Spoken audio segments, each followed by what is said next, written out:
തൃക്കൂർ പൊന്നുക്കര റോഡിലെ വെള്ളക്കെട്ട് വഴിയാത്രക്കാർക്ക് ദുരിതമായി മാറുന്നു. തോട്ടമൂലയിലാണ് റോഡിൽ വെള്ളക്കെട്ട് രൂപപ്പെട്ടിരിക്കുന്നത്. ഒരു ചാറ്റൽ മഴ പെയ്താൽ പിന്നെ റോഡിൽ വെള്ളക്കെട്ട് രൂക്ഷമാണ്. മഴവെള്ളം ഒഴുകിപ്പോവാൻ കാന ഇല്ലാത്തതാണ് വെള്ളക്കെട്ടിന് കാരണമാവുന്നത്. തൃക്കൂർ പഞ്ചായത്തിന്റെ 3, 6 വാർഡുകളിൽ ഉൾപ്പെട്ട റോഡാണിത്. റോഡ് പുനർനിർമ്മാണം നടത്തുന്ന സമയം തന്നെ നാട്ടുകാർ വെള്ളക്കെട്ടുണ്ടാവും എന്ന് മുൻകൂട്ടി ചൂണ്ടിക്കാണിച്ചിരുന്നുവെന്നും എന്നാൽ അധികൃതരുടെ ഭാഗത്തു നിന്നും നടപടി ഉണ്ടായില്ലെന്നും നാട്ടുകാർ ആരോപിച്ചു.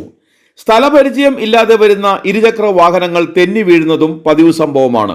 കൂടാതെ സമീപത്തെ ട്യൂഷൻ സെന്ററിൽ എത്തുന്ന വിദ്യാർത്ഥികളുടെയും കാൽനട യാത്രക്കാരുടെയും ദേഹത്തേക്ക് ചെളിവെള്ളം തെറിക്കുന്നതും സ്ഥിരം കാഴ്ചയായി മാറി.